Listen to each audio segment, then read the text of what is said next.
എന്തു പറ്റിയൊന്ന് വിളിക്കാൻ? ഒരു 1.25 രൂപ വഴിന്ന് കളഞ്ഞു കിട്ടിയോ? അത് പിന്നെ ജെന്നി, ഞാനിപ്പോ ആശുപത്രിയിൽ നിന്ന് വിളിക്കണത്. നമ്മുടെ ഭാസ്കരേട്ടനെ ഡിസ്ചാർജ് ചെയ്തപ്പോ ആ ബില്ലടയ്ക്കാൻ കുറച്ച് പൈസയുടെ ഷോർട്ടേജ് ഉണ്ട്. ഇങ്ങനെയുള്ള സന്ദർഭങ്ങളിൽ പെട്ടെന്ന് ഓർമ്മ വരിക നിന്റെ ഐശ്വര്യമുള്ള മുഖമല്ലേ. ഓ അത് പറ. വെറുതെ അല്ലേ ലോക്കൽ കോളിന് കാശ് മുടക്കിയത്. പക്ഷെ I am very sorry sir, എന്റെ കയ്യിൽ കാശില്ല. ഇയാളുടെ കയ്യിൽ കാശുണ്ടാവില്ലെന്ന് എനിക്കറിയാം. ഇപ്പൊ എവിടെന്നെങ്കിലും ഒപ്പിച്ചു തരണം.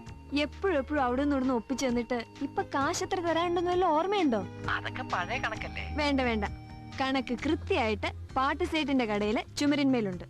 കഴിഞ്ഞ തിങ്കളാഴ്ച വാങ്ങിയ 180 രൂപയും ചേർത്ത് ഇപ്പൊ മൊത്തം 1375 രൂപ 50 പൈസ ഉണ്ട്.